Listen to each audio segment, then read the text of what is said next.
Someone puts you on the spot, a meeting, a classroom, a conversation, and you freeze. Not because you don't know what to say, but you don't even know how to start. Hi guys, my name is Norberto Troncoso and I triggered 9 out of 9 of you. Let's talk about this, right? There's a reason why you do that. And it's because there's so many ways you can go, whether you have all the information or what to take on or the conversations that you want to have, but you don't know what to pull. You don't know what to say. You don't know what to do. So we're going to talk about that today. We're going to speak on this, and by the end of this video, you're going to learn how to be able to take a sentence, a statement, a phrase, a word, and be able to speak on it for 60 to 90 seconds. Speak on it for the duration of the conversation. Speak on it improvisationally and impromptu-like and extemporaneously so that you can be able to learn how to be able to be a better speaker, to be more eloquent, if that makes sense. So let's talk about it, right? So you got 90 seconds here, right? Let's just assume you got 90 seconds and go. You don't know what to do, right? Okay, so now I got to give you a little bit of context. So what does that look like? I need to be able to kind of give you a word. So let's say the word is, pizza. What are we doing, right? We can't really do much with that because we have to start defining that. So again, this can literally be the main thing that we talk about. You need to have a word. You need to be able to know how to formulate the statement. So the thing that we're talking about this month is the 3 A's. Argumentation, advocacy, and arts. So let's break this down. Let's start with advocacy, right? I want to make sure that we lock in on this. The lock-in concept is that you take a word and you literally speak on it. And you use these 3 frames. Let's say advocacy, you are given the word respect, right? So respect can be a whole bunch of things. Now, what can you speak about with respect? Advocacy is you are fighting for something. You're proving a point. You're speaking on this. But what do you speak on? With respect, it could be, okay, how do you respect others? You respect others by doing this, this, this. You disrespect others by doing this, this, this. How do you respect? I would say 2, 3 points, right? How do you respect your town, your community, the country? How do you respect your family, your friends, and yourself? How do you respect this? How are you disrespectful to this person, that person, and this community? You get to kind of see that. If you boil it down to 2, 3 points, then you learn exactly how to speak on it. So let's say respect, right? If I go with respect and I say that I want to be able to respect my block, I want to be able to respect my city, I want to be able to respect my country. What does that look like? My block. Where I'm from, I'm someone that wants to make sure that we are not just throwing trash on the floor. I also know that when it comes to certain people in my community that I want to be able to help and serve, I should do that. If I'm in a better experience and if I'm in a better environment, I should be able to help them. Now, that could look like a whole bunch of things. I mean, I'll take somebody out to the Cheesecake Factory and we can just eat food. I mean, I love the crusted chicken romano and we just go straight for it. Shout out Cheesecake Factory. Not the point. But if I know that that's what I would do, then I start to kind of learn how they move. Now, they're like, wow, you're so sweet. It's like you know me. Well, yeah, I know you. I respect you. I understand you. We may not agree on a lot, but I can at least be able to give you that. Then we talk about, okay, what does it look like to do that for the city? Now again, I'm from the Bronx, New York City, 5 boroughs, we out here, right? So that means that, what does that look like as it relates to representing that wherever I go as a speaker and as an education consultant? That would be that I would be able to have a lot of those New York City colloquialisms. Bronx, we stand up, we out here. What does that look like? And I explain that detail by detail. Then we talk about the country. What does it look like? The country as a Latino male. What does it look like as a Dominican, Puerto Rican American? What does that look like? And I speak on that from experience. And then the final thing that you would need to do is you got to land the plane. Now, I say land the plane, you're like, what? Yes. Planes take off. I hope you know that. But the thing is, they have to land, right? I hope, right? So when they land, they let you know you got like a 30 minute warning, and then like they start, So you need to be able to do that with your speeches. start wrapping things up. You shouldn't take 30 minutes, but you should take some time, 30 seconds, a minute, whatever that looks like based on the length of your speech. So with advocacy, I could talk about respect in these three zones, and I'm like, okay, in finishing, respect is not just something that you do for a person that you know.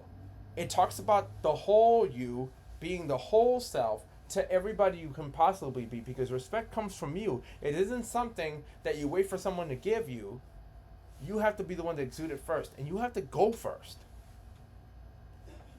And then you'll be able to go from there. So that would be advocacy, right? You go from, respect, and you do it that way. Let's talk about argumentation, right? So with argumentation, it's hilarious because for me, I think about argumentation as, pro-con. This or that. How do you argue that? So I would say, okay, with argumentation, there's pro, there's con. I think you should respect people because this. I don't think you should respect this person because this, that. There's a difference between honoring and the different levels of respect. You get to speak about what that is, what that looks like. You explain it in great detail. Like, this is the reason why I believe that. And you give your points. Argumentation, you always want to take a side. And you always want to kind of speak to what is the reason for why you believe what you believe. Give argumentation, evidence. You kind of echo the other side saying that they do bring some valid points because you want to honor everybody. But then it's like, but I disagree because of this, that. And then again, landing the plane. In closing and in summary, I've talked about this, that as it relates to respect. But this is why I think I win, or I think I'm right, or I think we need to have this line of thinking. And then you go down that way. And that works out well. Arts talks about storytelling. So a lot of times whenever we're speaking and wherever we're doing this extemporaneously, we sometimes don't have much. We are bland, or we don't have tone or pitch or volume or rhythm or accent or any of these things, right? We just kind of yap. And we yap so monotone and dry, and we don't do nothing. And then you're wondering, oh, why does no one want to listen to me? Because they don't like hearing you. You're very boring. So what does that look like with arts? You have to have that tonality, that inflection. You have to have life in the way that you speak. And also, you should have story.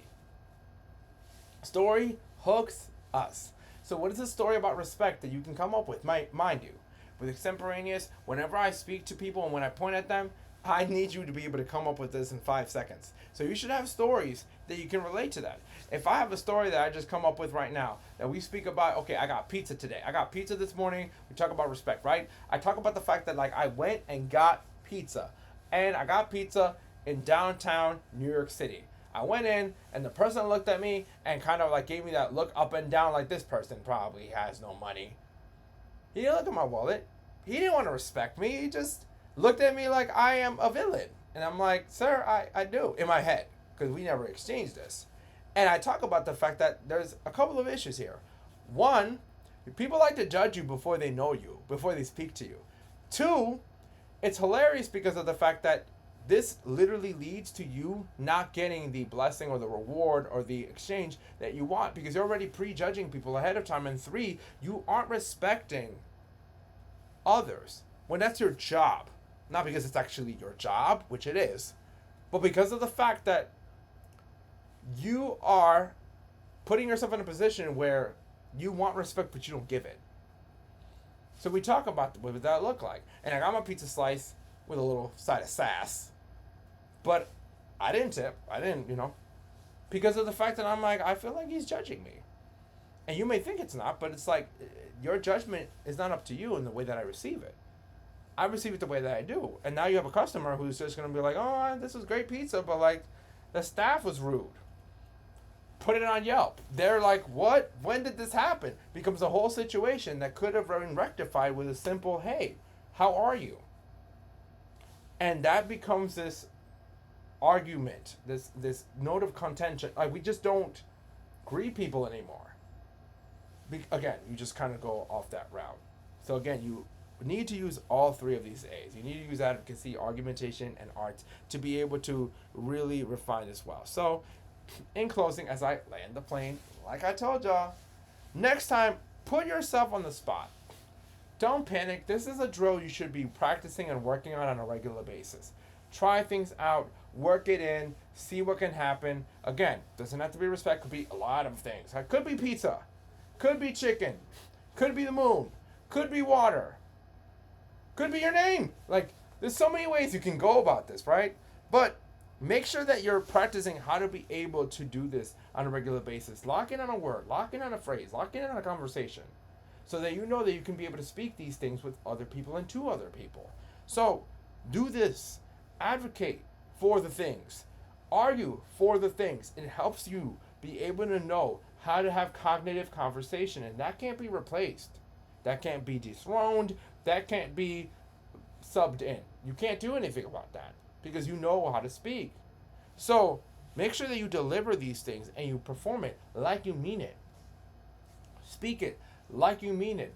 Argue for it. Defend it. Advocate for it. Speak and have these sentences in your mind like you mean it and be able to do it on the fly. So with that being said, if this framework clicked for you, like, subscribe, interact with this video, and let me know what are some things that you want me to talk about on this channel. Because we are here together. We can work together. We can do the things. We can do this. And whether I'm with you and we work together at your campus, at your organization, at your nonprofit, like, we can make this work. We can be able to communicate and perform effectively.